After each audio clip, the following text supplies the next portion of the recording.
Hello there, and thanks for joining us on the Pulse on the Joy News channel. It's been another day of inquest into the alleged plot to oust the Inspector General of Police, Dr. George Akuffo-Dampare, with the National Security Minister and others appearing before the committee for an in-camera hearing. We'll get you the very latest shortly from Parliament, and also as we prepare for this year's Ecobank Joy News Habitat Fair, we will tell you about 1.3 million unoccupied and how 3 regions account for more than 50% of the staggering vacant dwelling units. All coming up here on the program. And when did you last eat any food prepared from the popular cooking pot known as, of course, Dadesen? Will head into the details and get you the very latest on the high levels possibly of lead poisoning that may be resulting from the use of these cooking pots. And it's always a pleasure to be with you here on The Pulse. I am Lester Sugan. The Pulse, as always, is brought to you by Global Communities, Dignity Lu, affordable, safe sanitation for all, on YouTube, Facebook, and also at myjoyonline.com. Thanks for joining us. Joy News is independent, fearless, and credible.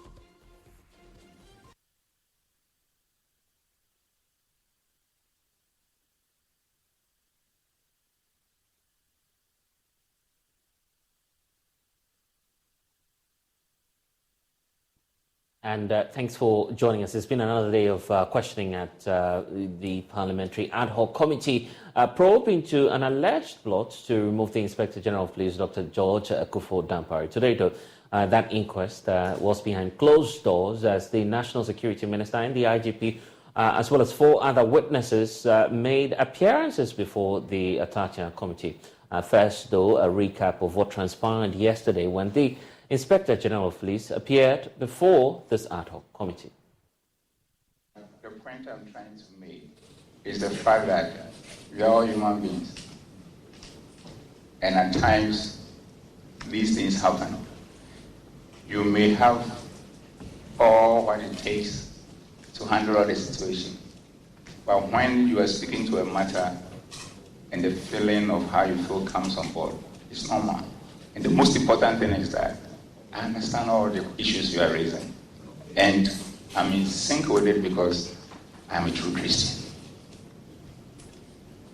Now, do you have a working relationship with Chief Bugre Nabu?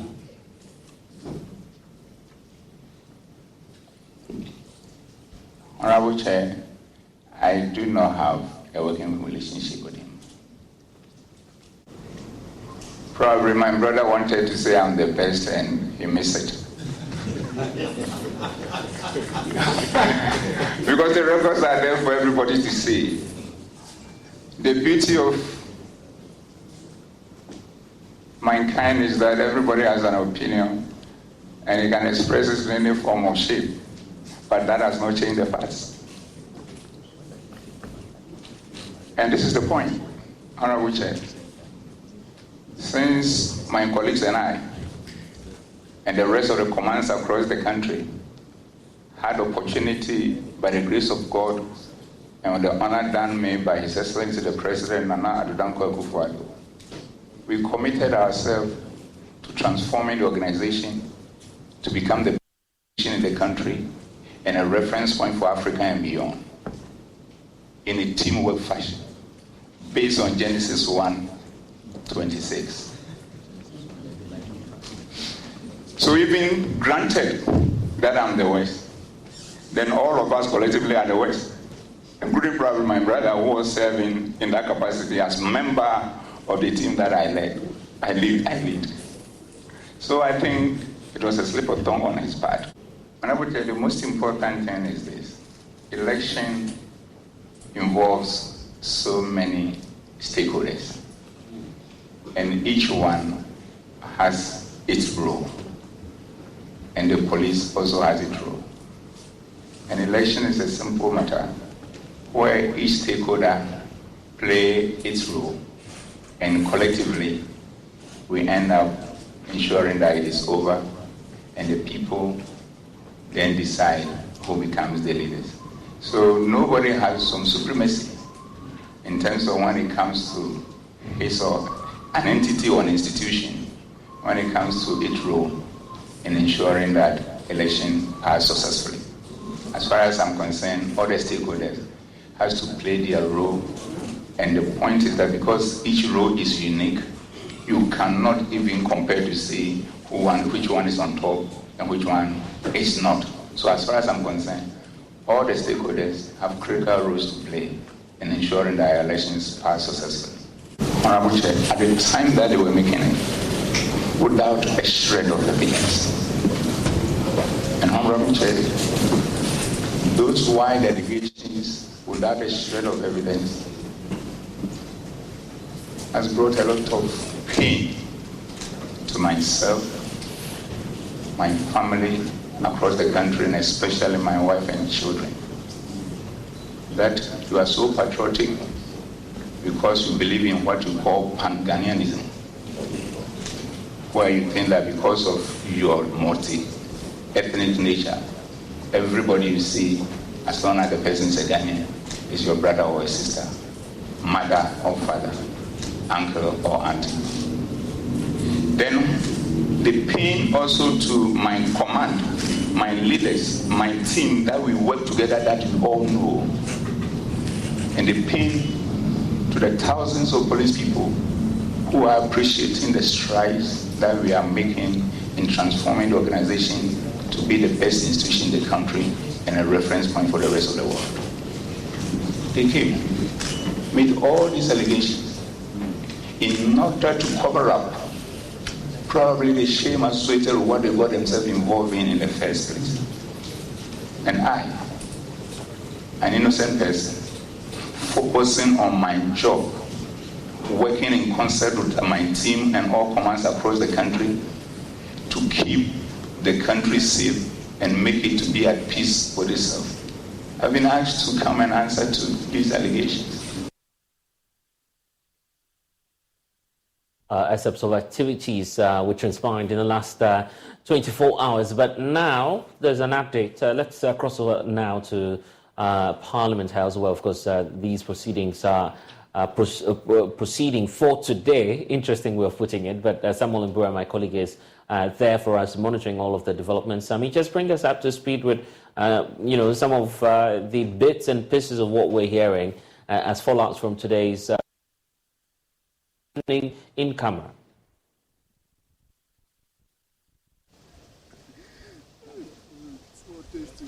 Well, Blessed, so the in-camera hearing has ended for today. The National Security Minister, Albert Kandapar, was the one who appeared before the committee. He came without our notice and left without our notice. But he spent about 1 hour before the committee testifying. The reason he appeared before the committee is the fact that his ministry, according to the committee, had already launched investigations into the leaked tape, and some of the witnesses were already invited for scrutiny. So his presence was to help them unravel some of the truths in the allegations, for them to have a flawless report. So after the engagement with the committee, in which the committee chairman said it had been fruitful, he presented a paper. So the committee was expecting that he would tender that in as evidence, but he said because of national security consequence, he may not be able to tender that in. So they were done with him and he left. So 4 of the witnesses appeared before the committee. We had Superintendent George Asare, we had COP Alex Mensah, we also had Chief Superintendent Eric Emmanuel Jebi, and the chief witness, Daniel Bugre-Naabu. Unfortunately, they were not scrutinized on their evidence before the committee. We're told that they have agreed that on the 2nd of October, the sitting will resume. So IGP Dr. Akufo-Dampare was not able to be part of this particular meeting or this session because we're told he had an equally important National Security Council meeting that he couldn't have abandoned to come for the committee's meeting. So he wasn't here for the hearing, but he was represented by his lawyers that were led by lawyer Kwame Jan. After the engagement with the committee, I spoke to lawyer Kwame Jan. He wouldn't talk to me the details about it. He only told me that no further comments. However, they are ready to come on the 2nd of October for it. Same as the lawyer for Superintendent George Sari, Mr. Alfred Papa Dakwa, that they are satisfied with the processes so far. Fortunately, on my part, I was able to catch up with COP Alex Mensah, the main man at the center of this leaked tape. We know he'll be going for retirement by the close of this week. Of course, we're told around between 16 to 17, he should be going on retirement. So by the close of this week, he should be going on retirement. But he told me that he is not perturbed at all. He has a solid case, and Ghanaians will know the truth on the 2nd of October or when they start scrutinizing the allegations or the evidence that he's going to put before them. So all parties have spoken to us, but they wouldn't want to go into substantive issues about the allegations and all that. So after this meeting, the chairman of the committee, Samuel Atache, came to address the media, and then he spoke about the fact that I actually asked that specific question as to where this second tape is coming from. You know, the reason they had to adjourn some of its sitting was the fact that they had a second tape coming in and they had to scrutinize it. So I asked that question to find out the source of the second tape. He confirmed to me that the second tape is coming from Chief Bugre-Naabu, the star witness in this case. So this second tape captures the conversation that Chief Bugre-Naabu had with the accusers of the IGP at his office in Osu. So they have furnished all the parties involved with the necessary proceedings, the transcriptions of this, and they expect that the next sitting there will not be objections about the tape and all that. So yes, it has now been revealed, contrary to earlier resistance by the committee, to tell us the source of the second tape. You know, there is also this video that has, or purportedly has, a voice of Bugre-Naabu alleging that he has been paid 10,000 Ghana cedis from the office of the IGP, and also some contracts have been awarded to him by the IGP. We know the IGP has denied all these claims flatly, but the committee chairman said if need be, they are going to scrutinize any material that is available or relevant to this leaked tape thing. So it is going to take a wider coverage, and going forward, they're going to have a 5 consecutive times sitting on this case, and all these sittings will be in camera. So at the moment, we've closed proceedings for today, and we are expected to resume monitoring of these proceedings on the 2nd of October 2023. Blessed. Okay, quite a long break for the committee itself, but someone who are joining us live from Parliament. I want us now to listen to COP Alex Mensah, who's been reacting to some of the concerns and fallouts from today's meeting. You are done with the scrutiny today? I'm sorry. You are done today? Yeah, we're done. You are done? Yes. The IGP didn't come? Yes, he did. The National Security Minister appeared before the committee? Yes, I've told you that I don't want to speak on it. Have you presented your evidence? No. Why? They didn't give you the opportunity? Not started yet. They've not even started? No. So who did they deal with? I've told you I don't want to make any comment. But you're a strong man. Why wouldn't you want to talk about it? You're a strong man. You're a strong man. We know that you are. Yes, I will not make you are the any blunt comment. type. So whatever you see, you say. I will not make comment on this issue. So we will take it that today was the preliminary of the. I don't know. You can get these answers from the Parliamentary Select Committee. But are you happy? Are you happy with the process so far? Very, very happy. You're happy with the process? Very. Do you think you have been given a fair hearing on this? Very, very fair. So we should be expecting. Very fair. Very fair. Very fair. We should be expecting solid evidence from you. Yes. Is your evidence ready? Everything is ready. Everything is ready, including what? Including what? I'm not ready to comment on anything. I only tell you everything is ready. That's it. I see. What is the proceedings that Nothing to see. What is the No. The process is everything is going on well. Okay. Everything is going on well. So when are we expecting you? It's investigated. October. The 2nd of October, you should be coming before the committee. Yes. All right. Thank you. What's your message to Ghanaians? I don't know. I don't want to speak now. Ghanaians are willing to hear from you. The truth will come out. The truth. Yes. From COP Alex Mensah. Yes. Okay, the truth, he says, will stand. But how about the lawyers of the IGP who equally appeared before the committee today? We can listen to some of them. When are you coming again? You are coming back 2nd, 3rd, 4th, 5th. Wow. And 6th of October. With this one, IGP himself will be coming? All the days, 5 days. Okay. 5 days. 2nd, 3rd, 4th, 5th, 6th. Okay, it's a good time now to bring in Emmanuel Koteng, Executive Director for the Africa Center for Security and Counter-Terrorism. Thank you, sir, for spending some time with us. Fast-developing issue, but now it's on ice, isn't it? Knowing that the committee has some break period up until next month, at least, to resume hearings. So within this period, what's your expectation, first of all, from the committee and also from the Inspector General of Police, who's been accused of a number of issues, including the fact that he's not leading the police service in the direction it should be going? Well, Blessing, thank you for having me, and very good afternoon to your cherished listeners. In fact, I've always maintained that the future is so pregnant, and there will be a lot of interesting revelation ahead. And you see the proceedings on ice now, just like you mentioned. I think the committee will go into conclave and redesign the way they approach this delicate issue that have very serious national security implications. I think the committee might also look at other videos that are coming up. And I will urge them to take interest in such videos because the persons identified before the audios or the videos, some of them are before the committee, but others are not.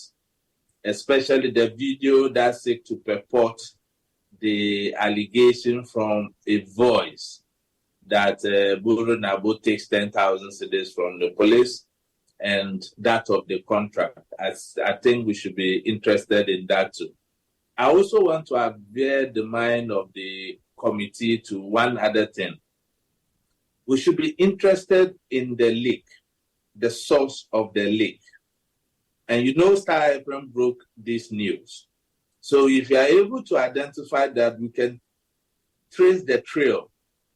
And that will be very significant in terms of evidence before the committee. Don't forget, Dampare is not on trial. I think the Ghana Police as an institution is on trial. Yeah, sorry for cutting through. I'm just asking the question. What will be the relevance anyway? Now the audio is in the public domain. The substance of the matter is to try and verify the audio issues of whether or not these were the exact claims that were made, and to proceed with remedial measures. Why go back, trail, or perhaps track, in your words, the source of this leaked audio? What would be the relevance there?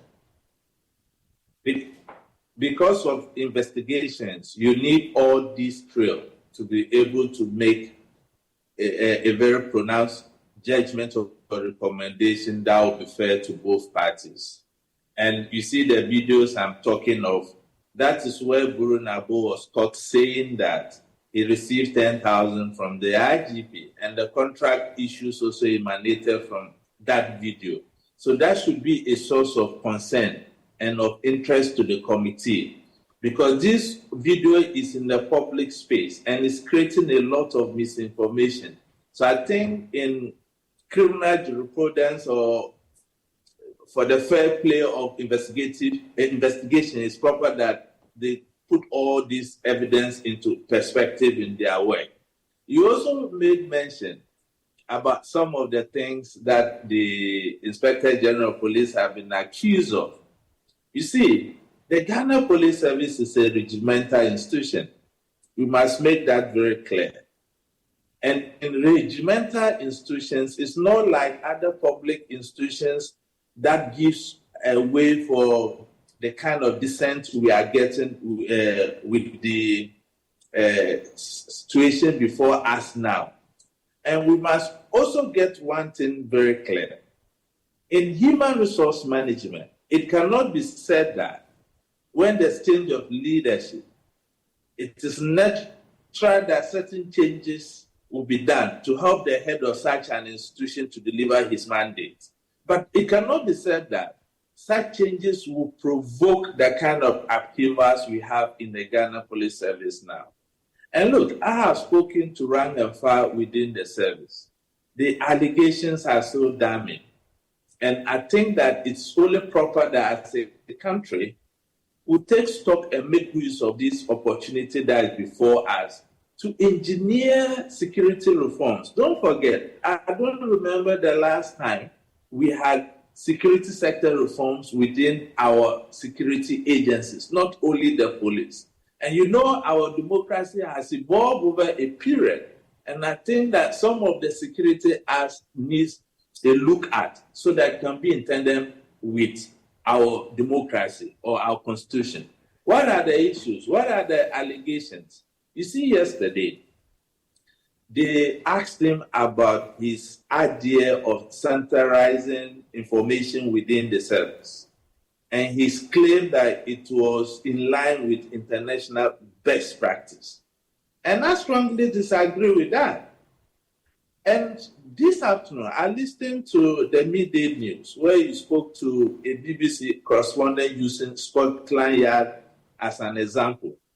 The journalists should equally have used the Metropolitan Constabulary because they are in charge directly with the internal security of the state equivalent to our police here. Yeah. And I have not seen anywhere that we are looking at decentralizing our police service. That was where the concept of community policing came about, that you decentralize information. I come from Sabuba in the northern region. Why should it be the case that an event will happen in Sabuba and the commander in Sabuba cannot speak to the issues? It has to come to Accra. And look at the bureaucratic nature of our system. He rather did the opposite. He rather decentralized intelligence. You understand? Okay. And I feel that intelligence is just the matter of collecting information. It's how you manage same. So it is intelligence rather than he should have centralized and decentralize the information flow within the service. Okay, the feeling now is that the committee is probably prolonging, rift and the tension within the service by, further postponing this matter to October 2. The feeling is, why not deal with this expeditiously, have, all the matters resolved in the shortest possible time, knowing that there are implications for national security? Not at all, Blessing. You see, this is a very delicate issue. And if you look at the issues, I think we need all the time and patience to digest the issues properly, make sure we are fair to all parties within the divide. Don't forget, as part of the attempts of reference, they are supposed to make recommendations. And if you look at the heart of the upheavals within the service, they are issues that have to do with their welfare, promotions, and other things. And I think that it's only fair that we give the committee an ample time to do its work properly. But Blessing, let's look at this thing this way. What will the outcome of this committee finding be, really? It can go beyond Parliament. So to me, I think that I agree with my other colleagues who are calling for a national commission of inquiry, probably headed by a High Court judge or an appeals court judge, so that we can diagnose the problems very well. Look at yesterday. We had the IGP crying before the cameras because he felt that he has not been properly treated. But I think that it was very unfortunate for him to cry before the committee, because the committee, for lack of any better expression, had rather provided him a platform to rebut many of these allegations that has been leveled against him. And let us make one thing clear, Blessing. The personality of the IGP is not on trial at all. It is the office of the IGP. And you see yesterday, when he appeared before the committee, as a requirement, all the POMA members came with him. That is why it is a regimental institution. So for him to have used the presence of the POMA members as a fiat for his team playing skills, I think it was so disingenuous. It is like the President of the Republic appearing before Parliament on a treasonable investigative kind of thing like we have before us, and the cabinet ministers will not come with him. Having said that, Blessing, you see, why are we investigating this tape? We have to get that right, because there was an allegation that a senior police commissioner is alleging that somebody is an NDC sympathizer, and then when he's allowed to remain in office, it will give the MPP the opportunity to rig the elections. Okay. Naming people and tagging people as MPP is not new within the service. And I can give you two examples. You know this COP Garba. This COP Garba has remained in his rank for over 5 years now. He had a job to do with UN. He was refused release by this current IGP and tagged him as an NDC commissioner who was going to make money and come and lobby for the IGP. So it means that all these things are not new within the system. It is as old as the system itself. And COP members should not be hanged for being bold to come out to speak about it. At least it has afforded us an opportunity to look at reforms within the service. Okay. We'll see if these reforms will happen. Grateful for spending some time with us, Emmanuel Kote. Well, it's been a long and difficult 3 years, but today the Ghana Education Service says it has successfully restored the education calendar to pre-COVID times. Well, there's a statement coming through from the Ghana Education Service indicating that schools will resume for new academic year on October 3. So the statement, excerpts of it you have on your screens right now. In fact, that's the entire statement as we speak, pointing to the fact that management of the Ghana Education Service wishes to inform the general public that reopening date for the basic schools, that's KG primary and junior high schools across the country, for first term of 2023-2024 academic year is 3rd of October 2023. This brings back the academic calendar back to pre-COVID-19 period, and we wish to also convey to all teaching and non-teaching staff the sincere appreciation of management for the immense support during our efforts to ensure teaching and learning during the difficult period of our country.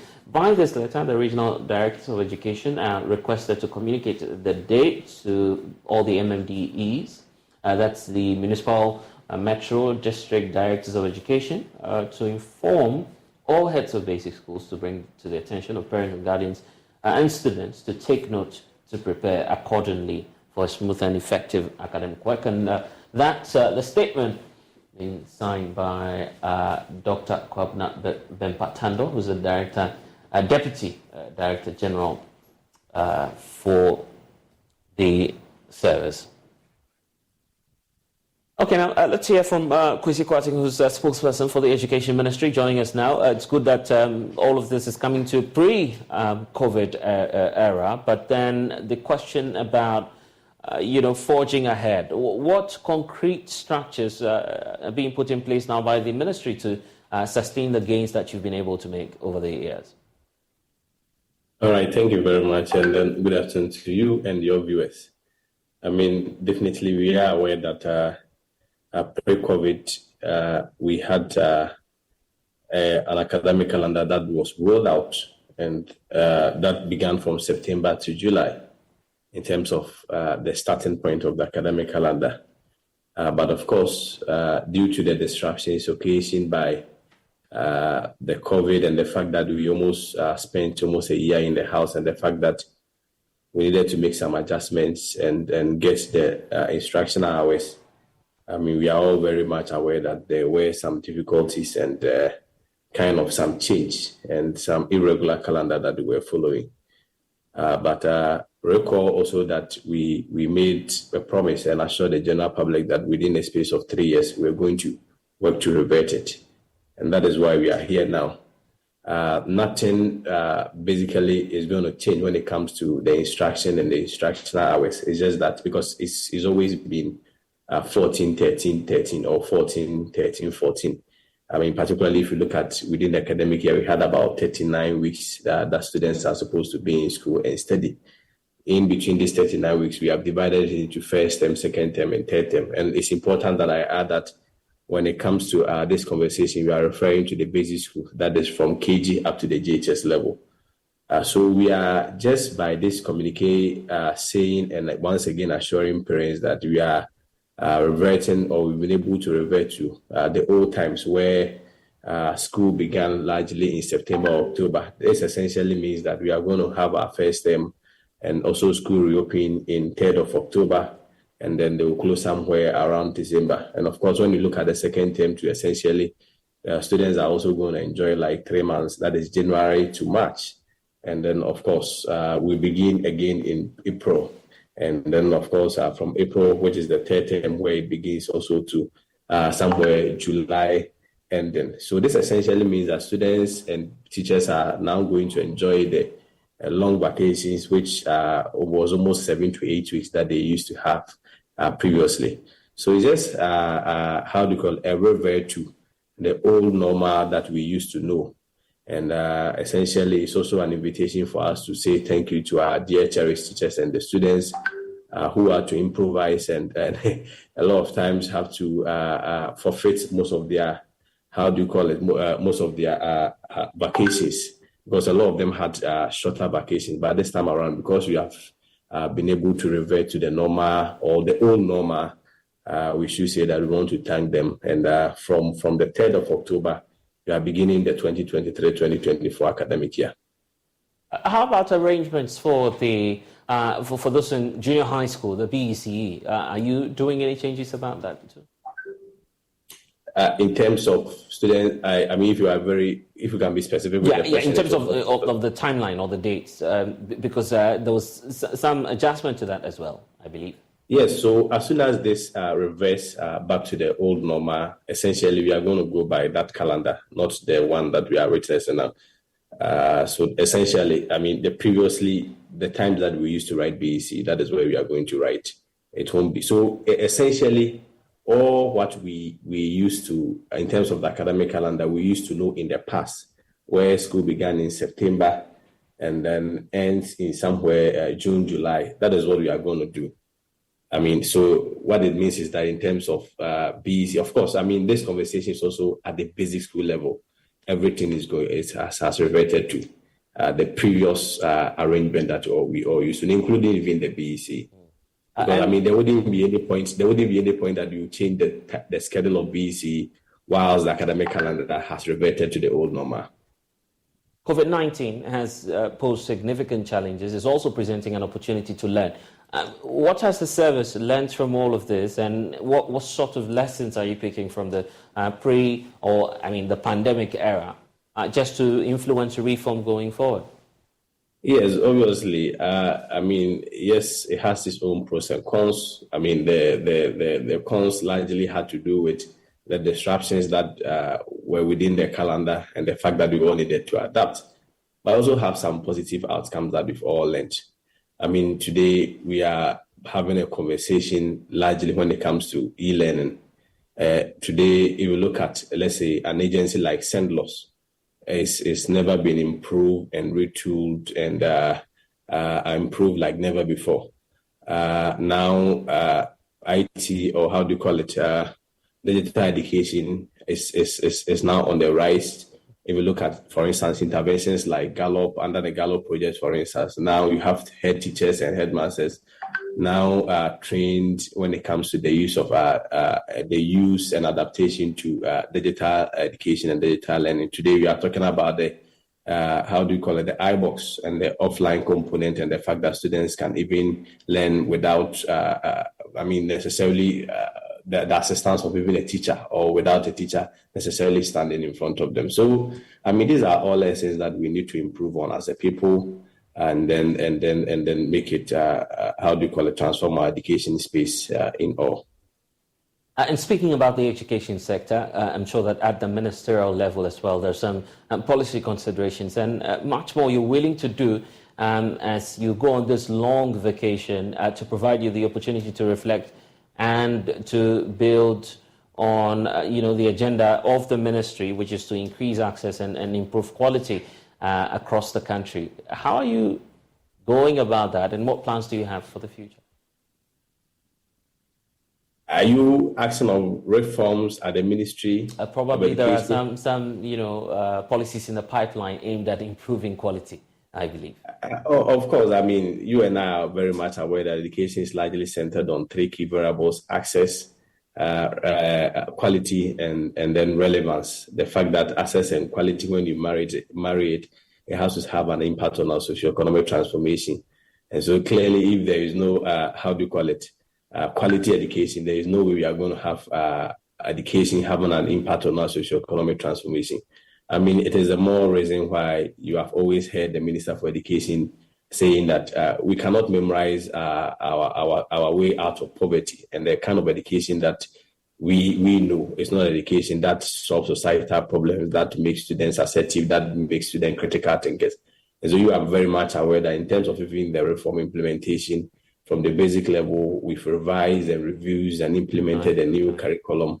Also at the SHS level, if you look at administration, for instance, largely, the government had largely promised free SHS. But in addition, you had the Minister for Education also single-handedly spearheading STEM education, which is, the order of the day, because in the 21st century revolution, the 21st century world, at no point can you, train students to solve societal problems if they do not have knowledge in STEM. And so, yes, largely the reforms is centered on realigning and repositioning our educational system to make sure that we meet the 21st century demands.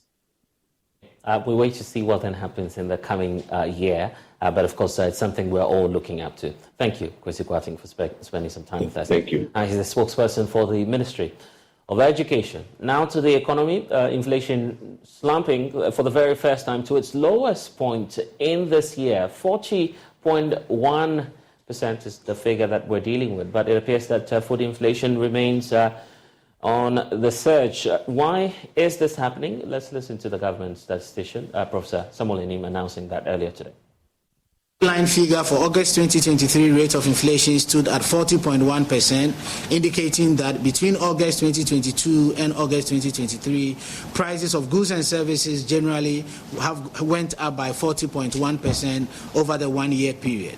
that is between August 2022 and August 2023, general prices of goods and services went up by 40.1%. While we continue to see higher rates of inflation, this is the first time that we've seen a slowdown in the rate of increase in our rate of inflation. Last month, July 2023, the rate of inflation stood at 43.1%, and this was on the back of consistent increases in the rate of inflation in the last 5 months, and we're now seeing a slowdown in the rate of increase by 3.0 percentage points, with the rate of inflation slowing down from 43.1% in July 2023 to 40.1% in August 2023. Based on the disaggregations from a food and non-food perspective, we recorded a 21 percentage point difference between food inflation and non-food inflation, with food inflation 51.9% for the month of August 2023 and non-food inflation 30.9%. Respectively, food inflation and non-food inflation have slowed down by 3.1% and 2.9%, given the rates that were recorded for July 2023. Further disaggregating the headline figure of 40.1% for inflation on imported items and inflation on locally produced items. Inflation on locally produced items stood at 42.4% for the month of August 2023, relative to 36.2%. 36.2% for inflation on imported items for the month of August 2023. In the last 12 months, it's the first time we've seen a higher rate of inflation for locally produced items relative to inflation for imported items. From a geographic point of view, we identified the Northeast region recording the highest rate of inflation of 60.1% and the Greater Accra region recording the least rate of inflation of 31.8% for the month of August 2023. Inflation from the perspective of month-on-month inflation, we recorded deflation of 0.2% for the month of August 2023.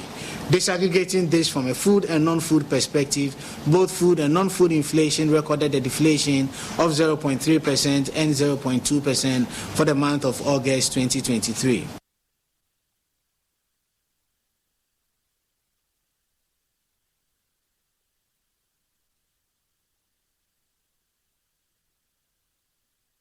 Also, government statistician Professor Samuel announcing that earlier today. What's the implication and why are we seeing a surge when it comes to food inflation? Joining us now is the head of course, data analyst Isaac Ofieje, who's with our research desk, joining us with more on the figures that we're seeing, the lowest ever since we started this year. But for those of us who, of course, go to the markets, there'll still be complaints slightly about because of the pricing. Absolutely. That's why we have to appreciate this inflation as, an average, and then also testing your basket of goods that you consume as an ordinary or an average Ghanaian. In fact, it is always important to compare this year on year and see the trend as to whether we are going forward or we are actually, going back. In terms of, we had a target of 8.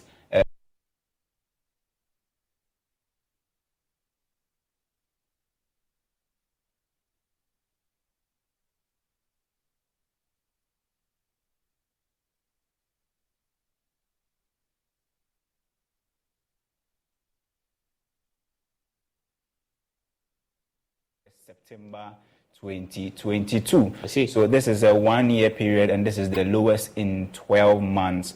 Significant news, very positive news for the economy, and because it's one of the indicators, some of the things that when you have an IMF program, you should expect to improve is inflation rates. Your currency must be stabilized, and then also you must have an improvement in your import cover, and then also your international reserve. So positive news over there.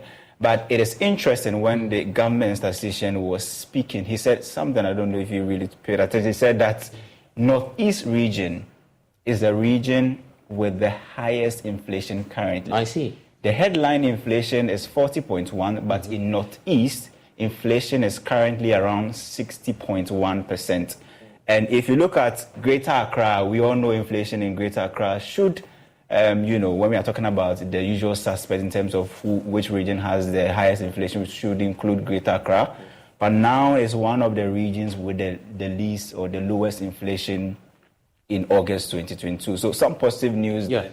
But it will be interesting to know why Northeast region is currently... Is this indeed? But if you look at the entire picture, and of course you have excerpts of that on your screens right now, an undulating trend of how the figures appear to be behaving.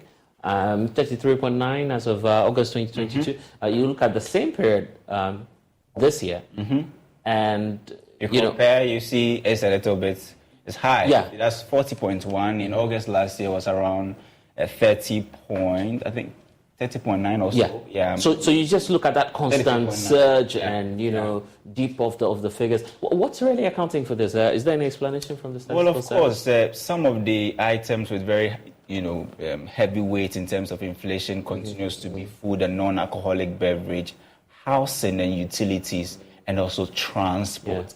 Maybe we are not seeing the frequent increments in transport fares, but it's one of the items with very high weight on inflation, around 10.2%. But interestingly, Blaise, that when we talk about inflation, it's always good to disaggregate so that the ordinary Ghanaian can resonate with the figures that we are actually speaking about. So headline inflation is 40.1. But if you look at inflation for an item or a food item like dog meat, dog meat inflation is around 97.8%. Right. Headline is 40. You have dog meat inflation being around 97.8%. Now, if you look at inflation rates for fish, from the sea, it's around 76.8%. Tomatoes is around 74.8%. Rice, local rice, inflation is around 73.5%. Crab, those of us who love to be Myanmar Adventist, so I mean, you love that a lot. No, I don't really. Okay, I get it. But people love to take crab, they love to have it in their okras. Yeah, and all of that. Yeah, inflation is around 73%. Toothpaste, inflation is around 72.7%. Amane or herring is around 71.8%. Baby food, and fathers and mothers, baby food is still very expensive. It's around 71.2%. And palm oil is around 70.2%. And ready-made clothing for boys still remains very high with an inflation rate of 70%. So these are the top 20 items probably that the Ghana Statistical Service policy, wants us to engage properly and then also use for us as a policy engagement tool and all of that. So these 20 items all recorded inflation rates above the headline figure of 40.1%. Isaac Ufieje bringing us the latest on that. Let's, of course, hear from economist Dr. Patrick Esumi, who's joining us now. Doc, the latest figures that we're seeing now, what will be, the impact on our pockets? Good afternoon to viewers. Thanks for having me. So, I think, first of all, we have to understand that the inflation is a backward-looking measure. So it's not something that is coming up. So it's something that we've already experienced because the 40+% that you see is the rate of change between August this year and August last year. But in terms of what it means for the overall stability of the economy and where we are, well, so the number is a reduction, which generally is, for me, is a little bit of a pleasant surprise. I wasn't expecting that the inflation number will go down at this point. So overall, it doesn't mean that the reduction doesn't mean that prices are falling. Prices are still rising, except that compared to the previous month, prices are not rising as fast. So we shouldn't misconceive that to mean things are getting better. Rather, what's the reality, sir? Well, so the simple reality is that the rate at which prices are rising has slowed down a little bit. Things are still getting more expensive. But except that compared to previous month, it is not getting as expensive as it used to be. So we shouldn't think that the reduction means there's more, our purchasing power has increased or anything like that. That's not the case. And Professor Lord Mensah is also joining the conversation. Prof, the opinion of Dr. Patrick Esumi, the fact that, yes, the figure might look good on paper, except that we need to exercise some caution. What do you also think about the figures? Yeah, I mean, numerically, it's showing a downwards, signal. I mean, inflation, dropping from 43 point something to 40.1.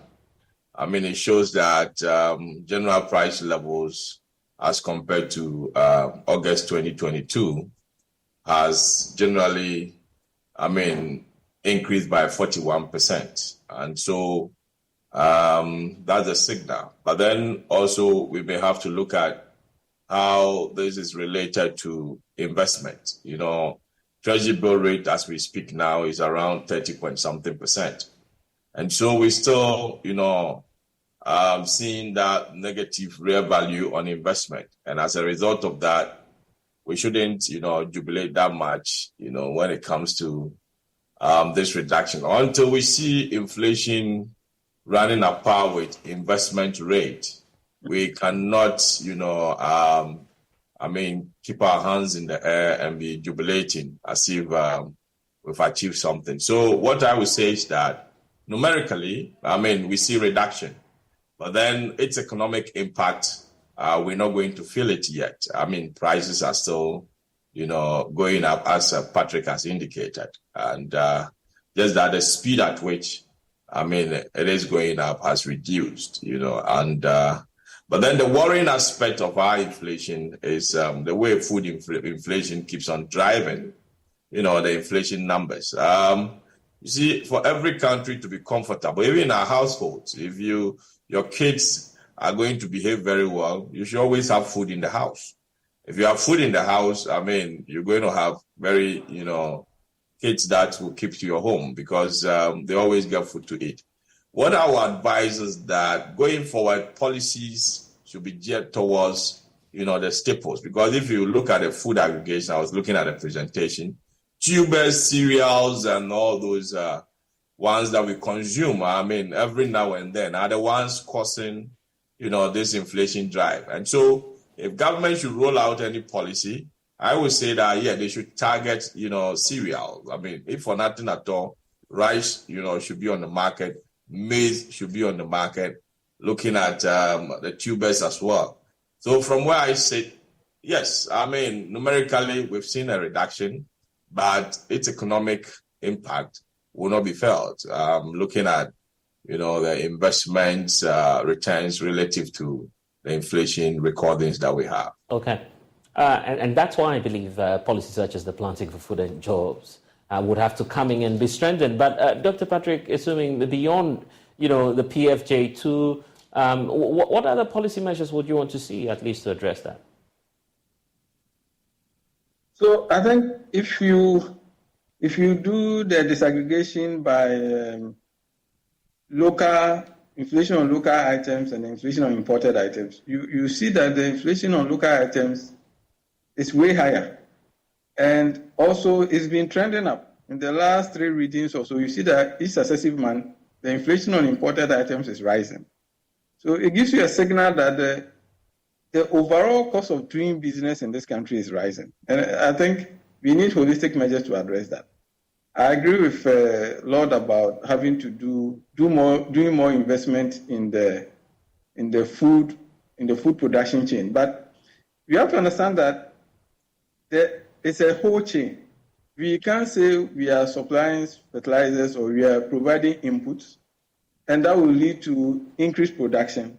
And we don't do anything about the distributional side. Because if the roads are not good, and we don't have more storage chains, and we don't have faster and better means of distributing the food by way of road and rail network, the cost of food on the farm at the farm gate might be lower, but the cost of food in markets will still be high. And I think it's one of the challenges that we saw in the first phase of the Planting for Food and Jobs, where the former Agric Minister would say, well, food production is increasing, talking from the point of view of the farm gate. But then, if it's so expensive, because fuel is expensive, and it's difficult to get trucks to cut the food from the production side to the market, the food prices may still go up. So I think we need to have a more holistic approach to addressing the inflation. There is, so we know currently under the IMF program, utility prices are also going up. All of those are adding to the cost of production. So we shouldn't really expect that we'll get anywhere near the medium-term target of 6 to 10%. I think food prices are going to remain high. Inflation is going to remain high. And then food inflation is also going to remain high because the food inflation we see now is a reflection of the conditions at the previous planting season. Now we are harvesting. If you don't harvest enough, it's not something that we can really do anything about. So we really need to do the investment at the planting season to ensure that, the productivity is high. And at the same time, when we are doing that investment, we also think about the entire distribution chain. And Isaac, there are more figures that we should be paying attention to, especially the Northeast that you're talking about. But beyond that, what's also striking in this report? Well, of course, Northeast, for instance, these are regions that they have vast lands, and probably some of the other regions have arable lands for planting, for food and jobs. Right. But I'm also looking at the data as on the planting for food and jobs, for instance. Between 2017 and 2022, when government actually carried the phase one of this planting for food and jobs, we've done the analysis and we've seen that government was spending on average somewhere $17 million every year on the planting for food and jobs. Now, before the PFJ started, food inflation in April 2017, before the PFJ started, was around 7.2%. Now, 6 years later, after we've roll out this planting for food and jobs, food inflation has moved from that 7.2% in April 2017 to now 51.9% in August 2022. It means the situation has worsened. Food inflation has now increased by more than 7-fold in this 6-year period that we roll out this planting for food and job program. That's why I agree with Doc that it's a whole chain. Yeah. And so if you're just dealing with, just supplying fertilizers or just dealing with seedlings and not tackling other aspects, you see the figures, pointing out to you that maybe you're not tackling the whole chain. And if you don't do that, there's no way you're going to, have your food inflation coming down. Professor Lord Mensah, how do we beat this curve down? Come again, please. How do we beat the curve down? Right. Yeah, clearly it tells you that the planting for food and jobs, policy did not make impact. Because if you have a policy, you expect that the policy would turn around, inflation. If there should be any indicator that would drive our inflation, it shouldn't be food. Looking at the policy that we've rolled out and the quantums of monies that we've pumped in there. I have always been, saying that we had, yes, on paper, planting for food and jobs, all right, but a lot of the monies went into more of capacity building, and it was the hotels who were benefiting from, the monies that were allocated for planting for food and jobs. So from going forward, I will suggest that, yes, we should, I also, I believe in a whole lot of a systemic approach where, you may not look at just the agriculture side, but then there are other factors that may also drive, food inflation. So we should look at it holistically and then approach it, as a system. And that should be able to, solve the problem we're facing now. And for you, Dr. Patrick Esewin, on the way forward? Well, I think the way forward is, improve the overall business environment. I think that's crucial. Cost of doing business in the country is going up. And, when that happens, it will reflect in prices. At the same time, we can't emphasize this enough, making sure that there's holistic investment in the whole agri value chain, from the seedlings, from the inputs to the production systems, then the storage systems, to the distribution. All of those have to happen, but those things don't happen overnight. If you make those investments today, it might take you at least 6 months before you start seeing the benefit. So we have to do more investment, and then think about the think more broadly about how things are working in the economy, not just focus on one aspect. I'm grateful, gentlemen, Dr. Patrick Isomi and also Professor Lord Mensah for joining the conversation. I will stay on the economy because Ghana's housing deficit was expected to hit some 2 million last year, yet Joy News checks from the 2021 population and housing census is revealing close to 1.3 million housing units in Ghana have been left unoccupied within the Greater Accra, Ashanti and Eastern regions alone, holding more than 50% of those vacant houses that we're talking about. Fortunately, Kofi Ajay is still with us for us to just look at the figures. Quite staggering, particularly at the time when there's a surge in demand for housing. Mm-hmm. Of course. In fact, if you look at our housing deficit, it was projected that it will move from that 1.7 million housing units to close to 2 million in 2022. We've experienced this, but it's also important to note that as we speak, there are currently somewhere around 10 million housing units in Ghana, and about 1.2 million of these housing units or houses are empty or not being occupied by anybody, probably because of the issue of affordability or whatever. But it's also important to note that according to the UN, for instance, if you spend close to more than 30% of your monthly or annual income on housing, then that housing or rent or whatever doesn't become affordable. We've seen governments roll out a lot of these housing policies. We've seen so many of them, and some of them have been left in the bushes and then all of that. But the country we still have this 2 million housing units. Some of them are available, but the issue has always been affordability.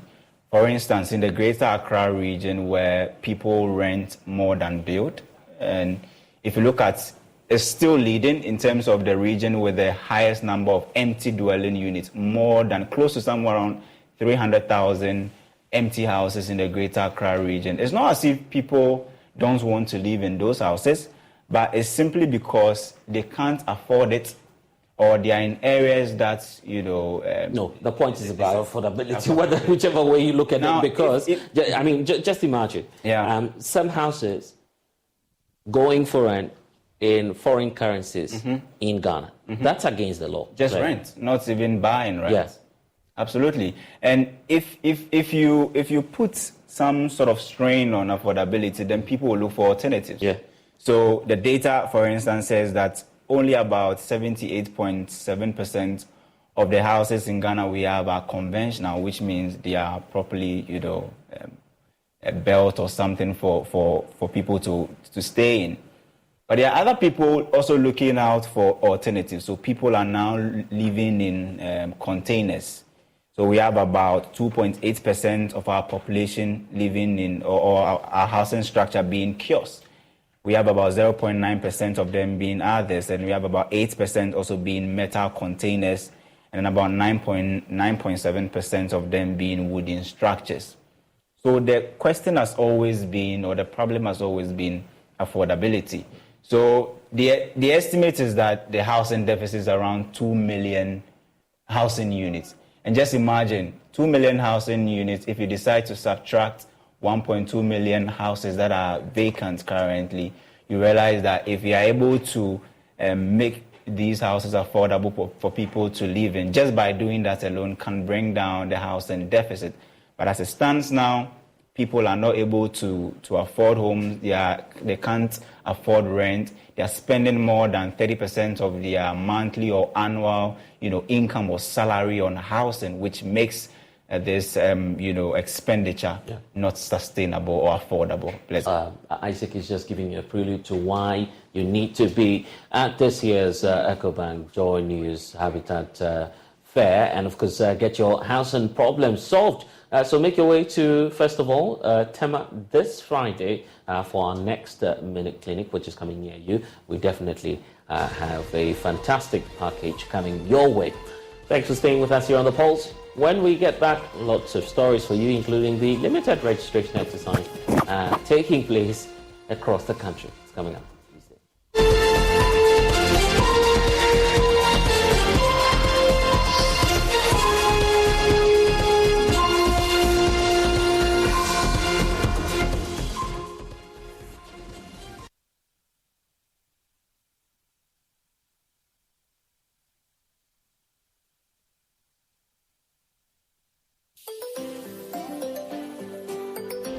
Daddy, this tank is big. Yes, that's true. It can store a lot of water. That's so true. Wow, it has a working tortoise on it. That's so true. I can see SINTEX. Syntax. That is so true, my daughter. When it falls down, it will spoil. That's not true. But why? Hey! Syntex was the first to introduce double-layer tanks in Ghana. Syntex again was the first to introduce white inner layers in Ghana. Syntex gives you the biggest warranty, 7 years. No matter your water needs, Syntex is the answer. Syntex tank. Are you strong? Are you tough? Hello, my name is Abeku Agri Santana. If there's anything that makes my life so easy, it is my bank. I love hanging out with my boys at our usual fufu joint. But even without cash, we still dey chop better with EcoBank Mobile. No matter the time of day, my bank helps me stay in touch with my beautiful wife whenever she's away. And when my beautiful wife is in town, she never misses out on her favorite TV shows because I'm able to pay up all my TV subscriptions from the comfort of my mobile phone. Whenever she has to get groceries too, my bank makes it cashless and convenient. And the part my wife loves the most is when my bank makes it possible and easy for her to shop from any part of the world without moving. Welcome to the smart world of EcoBank. Download EcoBank Mobile from Google Play Store or the App Store and discover the smart way to bank. EcoBank, the Pan-African Bank. Welcome to Tema, the industrial gem of Ghana. Attention all dreamers, investors and home seekers. Mark your calendar for the next clinic of the EcoBank Joy News Habitat Fair. Imagine waking up to stunning waterfront views, basking in the warmth sun, and embracing the comfort of a home perfectly tailored to your needs. Discover a range of housing options that cater to every budget and lifestyle.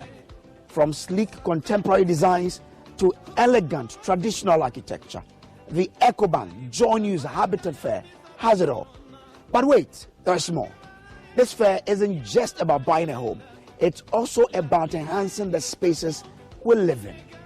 Get financial solutions to acquire furniture for that beautiful home, electronic devices, and more. Our dedicated team of real estate experts and banking partners are here to guide you every step of the way, making your journey to home ownership smooth and stress-free. Don't miss out on this incredible opportunity to make your dreams come true. Join us at the Tema edition of the EcoBank Joy News Habitat Fair, where possibilities are limitless. The EcoBank Joy News Habitat Fair 2023 is powered by the Planned City Extension Project from Cities and Habitats and sponsored by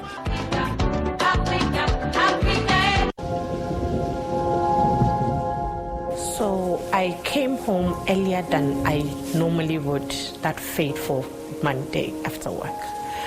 And to my surprise, I saw my husband and my mother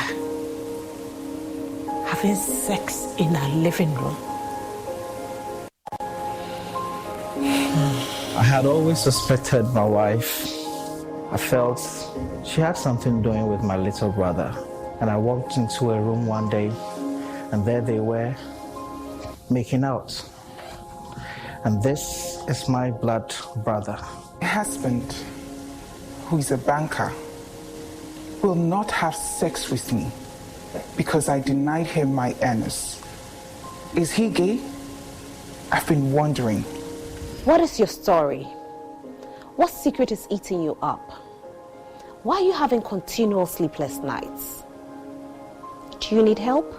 Share your story on our powerful new series where real people share their deepest secrets on Prime Morning beginning this September. Drop your stories on our WhatsApp number 055 157 57 57. Remember, a problem shared is a problem half solved, and every problem has a solution.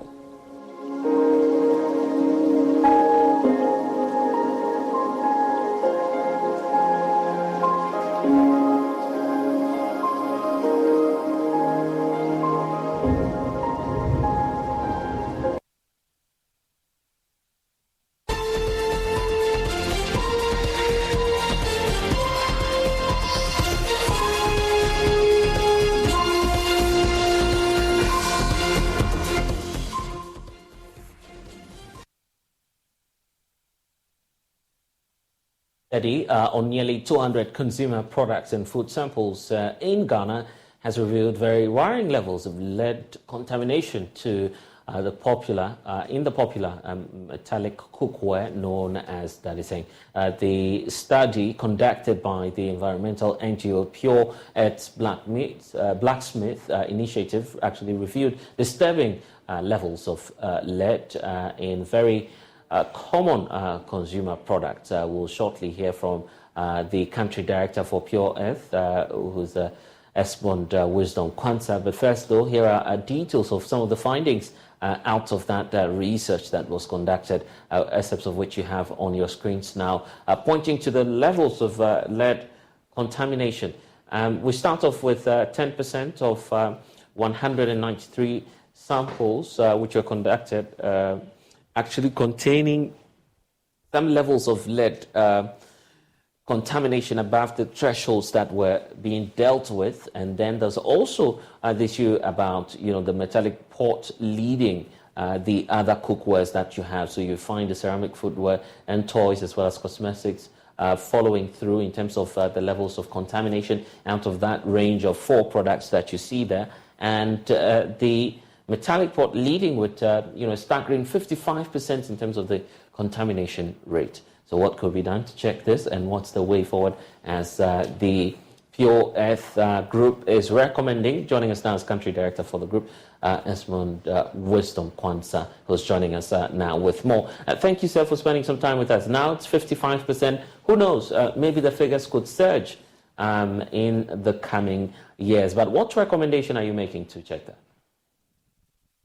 Thank you very much for this opportunity to throw more light on the findings of the Pure Earth Rapid Market Screening project. As you have indicated, the study reveals a very worrying trend of lead concentration in some consumable products, especially the locally manufactured dadiseng. I think one thing I need to clarify is that we are not putting this study in the public domain to put fear into people. But what we're seeking to do is to collectively find a solution to this canker of lead pollution and lead poisoning, so that together we can address it. And so, as you might be aware, this research was done in 25 countries, and over 5,000 consumer products were sampled. Here in Ghana, 195 consumer products were sampled in 4 regions: the Greater Accra, Eastern Region, Takoradi, the Western Region, and the Ashanti Region. Our recommendations are simple. I think a lot of work needs to be done. We're calling on the government and agencies to intensify black lead level screening across the country to ascertain the actual levels of lead poisoning in the population. 2, we are asking for intensified home-based source assessment. Now we know, as a result of the study, that some of these metallic cookwares have lead poisoning above lead contamination or concentration above the reference level.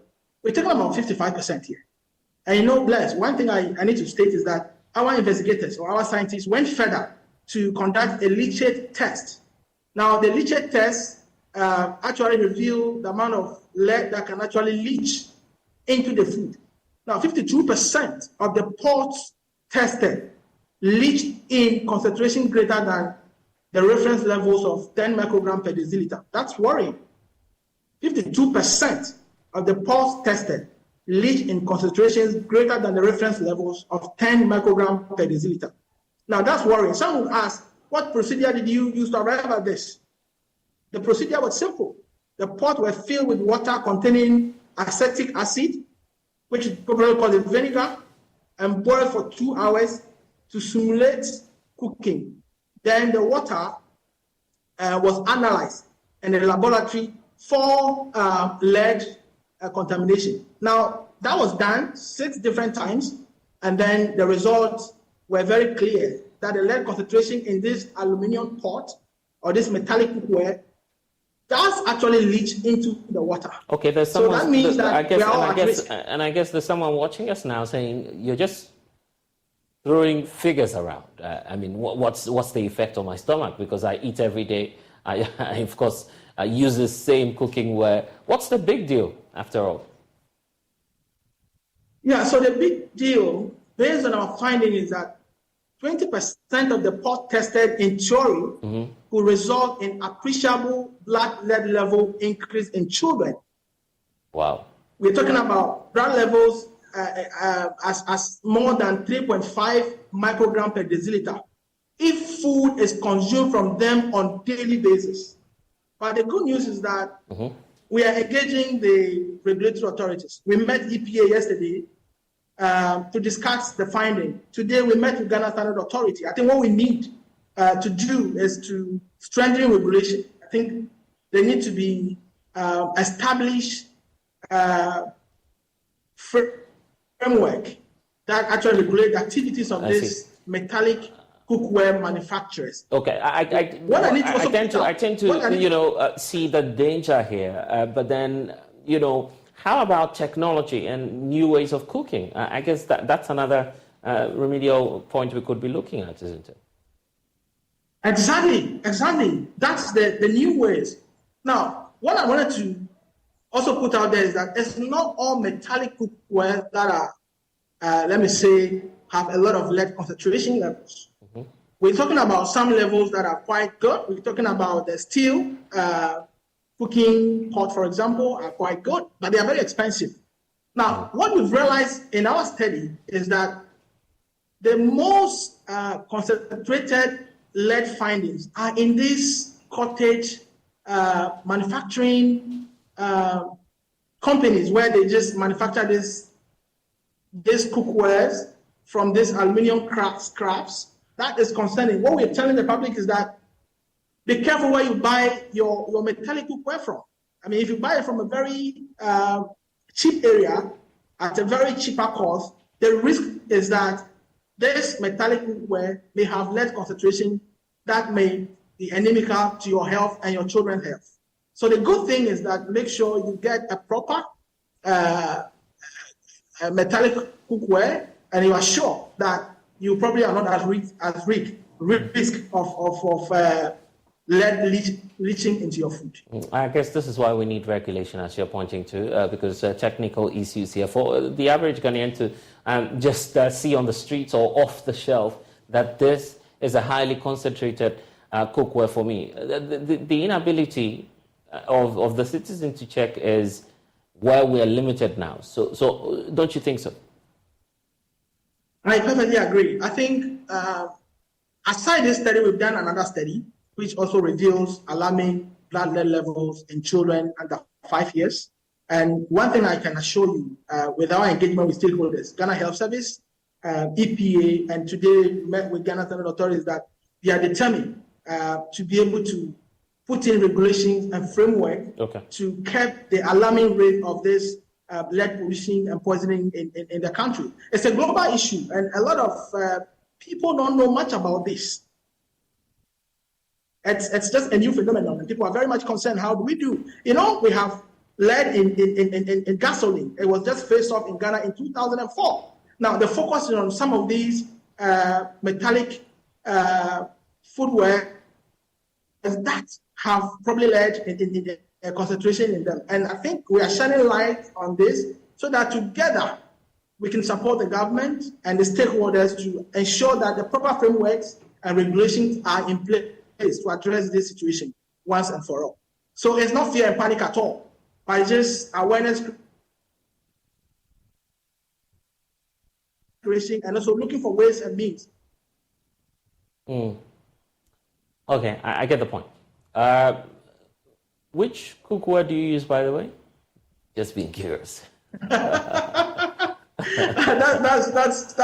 a big question. I think we all eat and eat from this. All right then. Piers, we're having some challenge with, of course, the country director for Pure Earth, Esmond Wisdom, who was joining us there on Zoom. Quite an interesting finding there in the report. Well, Ghana, we know in recent times, of course, has experienced devastating impacts of floods, especially in major cities of the country. The rainfall distribution in the next 2 weeks, according to the Meteo Agency, may lead to more localized flooding in low-lying areas, while other places will be experiencing rains above the normal. On climate focus, of course, Kofi Addo-Domfe is examining if communities and individuals are prepared to develop resilience and also adapt to climate change. The rains have come down heavy in the past months. In most instances, floods causing havoc. Communities have been inundated, people stranded, properties and lives have been lost. The rains could be worse in the weeks ahead, according to the Ghana Meteorological Agency.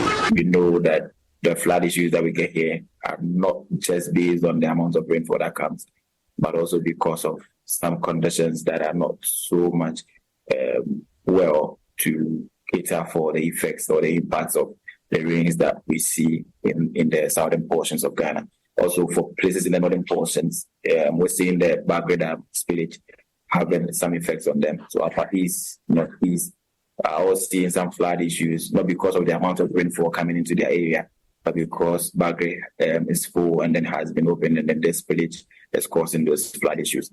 So we should be worried because the issues that we get are not just limited to the amount of rainfall that we get. Perhaps it's more like a compound effect. So it depends on other activities or events as well. So we should be worried and then be cautious as we enter the minor rainfall season, especially for us in southern Ghana. The extremes of the season, heightened by illegal mining activities, expose communities to health and environmental risks. Agricultural production and livelihoods of farmers are adversely impacted. The forests help us to access water, but when the forests are destroyed, we get starved of our source of water supply. Building resilience is still far from reach. The few natural support systems are under attack by the powerful and affluent in society. Churches, fuel stations, industrial and real estate are harming wetlands and water bodies. Urban and peri-urban trees and greens are sacrificed for commercial construction projects. Environmental analyst Eugene Osei-Tutu says this should not continue if Ghana is to adapt efficiently to climate change. They must ensure that people are not building in waterways, people are not, creating community centers, artificial beaches and all these things that you see in our communities on waterways. You must also do respect the various zonings that are the Ramsey side, the wetlands and all that, which are being developed to all sorts of things. The various district assemblies must ensure that these areas are protected because they serve as a carbon sink of a sort and as well as a reservoir to, absorb excess rain when this time of the season kicks in. The government's quest to encourage tree planting under the Green Ghana project has been lauded. This, however, will make little impact if the natural environment is attacked with impunity, without recourse to the collective right to consume good air, build resistance to ill health, and develop sustainably as a people. If we do things right, we'll be able to free our gutters and the runoff will be able to find its own smooth way to move. You cannot stop water from flowing. And so if you stop it from one point, we'll find another way to flow. And that is what causes the flood issues that we see here. So we should do that.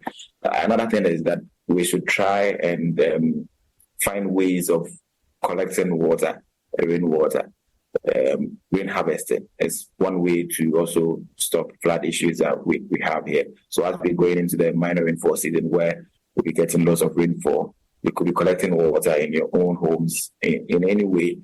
Some could be just by having some grasses or trees around, which will stop the rain water for some time and then take time to infiltrate into the ground. When you look at the historical data from the Ghana Meteorological Agency, the volumes of rain hasn't really changed much, but it's about the human activities, the improper disposal of waste, meaning that the various individuals in the communities must adequately dispose of their waste. There must be bins for them to do that.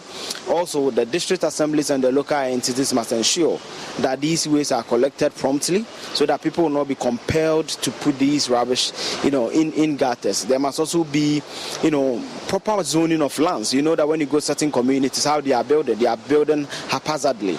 There must be respect of zonal markings, and these can be done by the Judicial Assembly, not necessarily the central government. Indeed, the realities of climate change are dawning, but the systems for adaptation remain elusive. For Joy News, Kofi Edudumfe reporting. And our Vice President, Dr. Mahmoud Bawumia, has charged churches in the country to make churches a place where people can seek solace in times of hardship. According to him, the core business of the church is to help people who are in need overcome their troubles. He was speaking at the commissioning of an ultra-modern 16-story facility.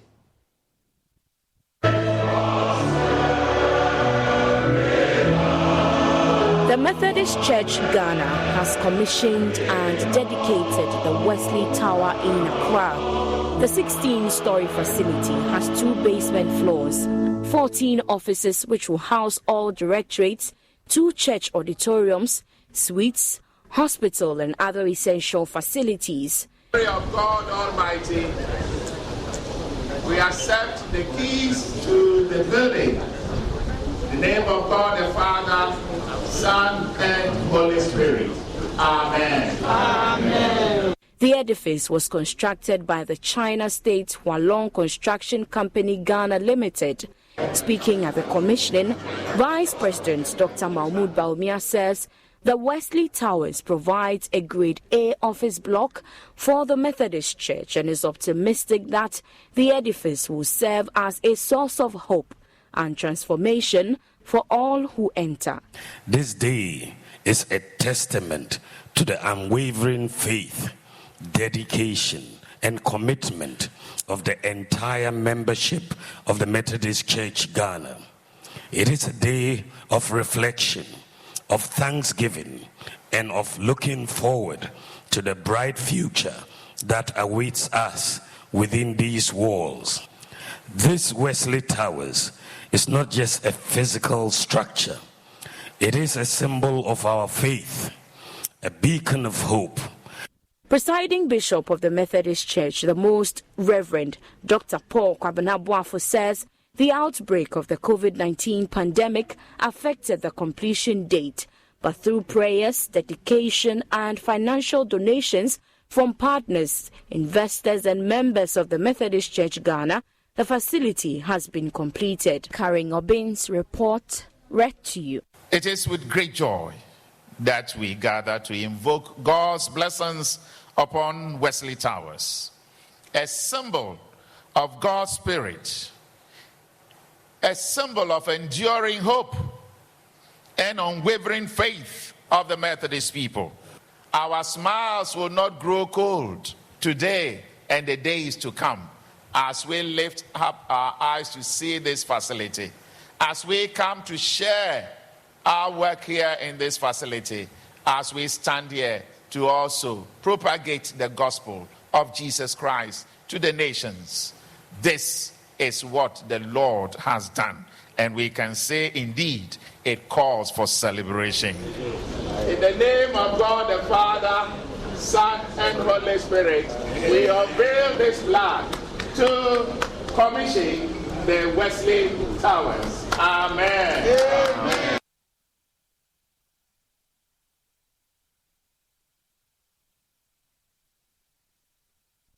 And of course, we now have to cross you over to the headquarters of the New Patriotic Party, where we understand the party is holding a press briefing right now. We'll bring you pictures live from the NPP headquarters and also listening to the address being made.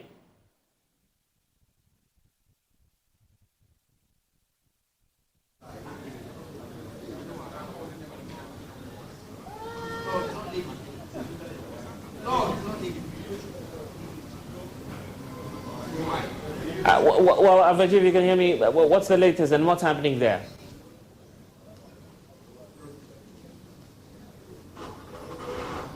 Okay, blessed. So just a while ago, the chairman for the Presidential Elections Committee, Professor Aaron Michael Quay, has just announced the balloting result for the 4 aspirants for the flag bearership of the New Patriotic Party.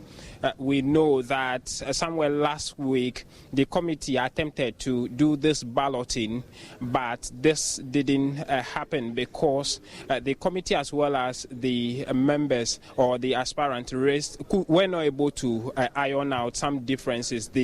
Some of the aspirants we heard from that meeting raised some concerns about the way forward. We know that after the Superdelegate Conference, some of them were not pleased with the modalities of the elections, and so they raised those concerns, put some demands on the table.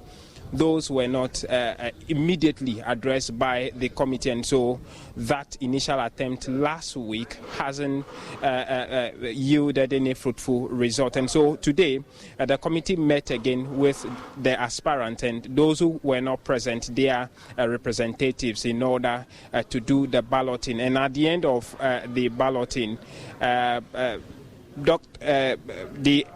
MP for Asin Central, Kennedy Ejapon, actually came again at the first position, just as he did leading to the Superdelegate Congress.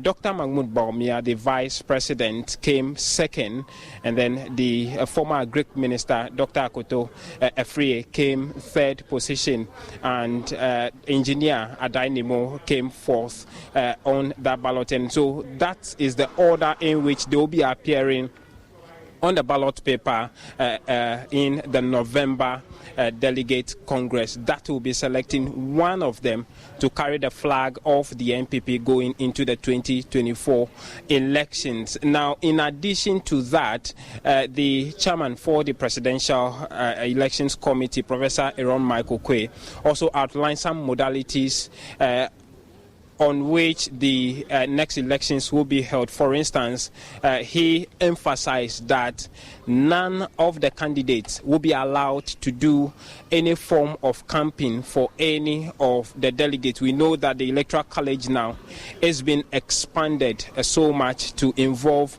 all members of the party across the country, and so that was drummed home to all the presidential aspirants.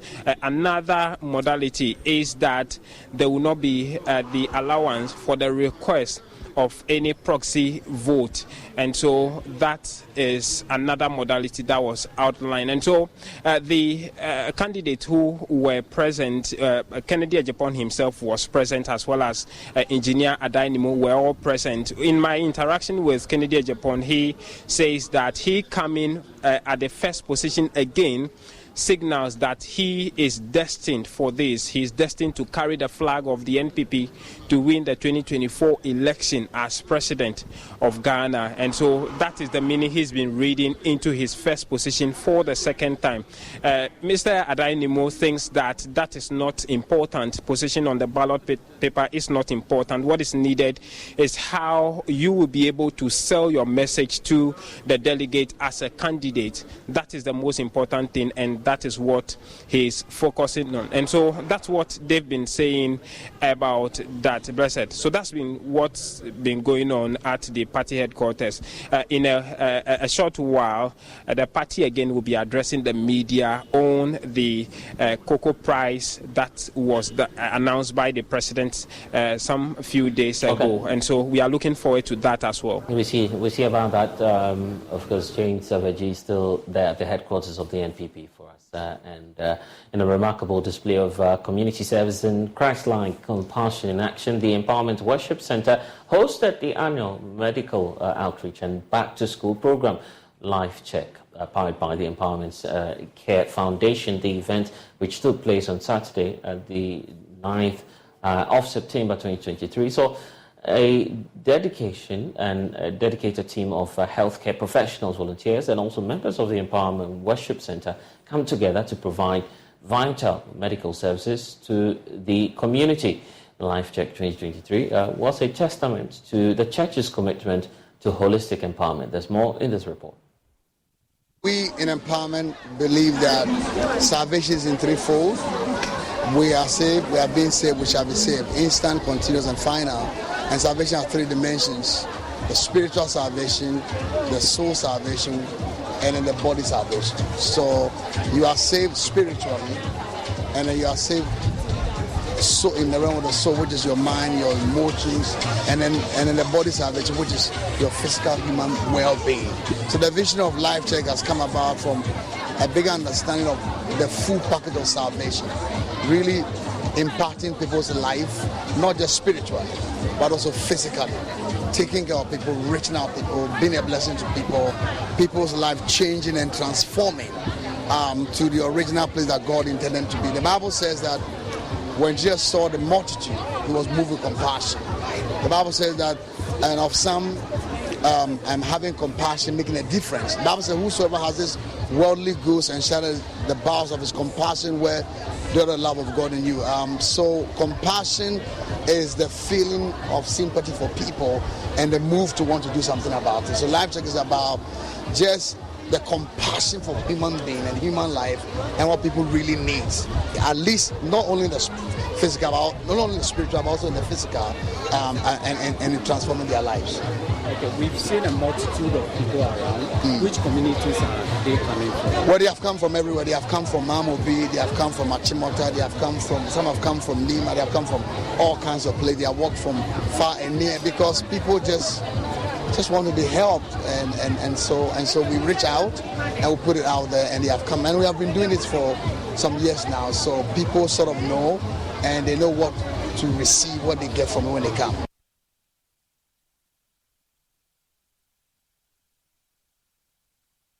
And that's all we have for you in this package of the polls. Log on to myjoyaline.com for more stories. I'm Blessed. Thanks for your company. We'll see you again. Bye-bye.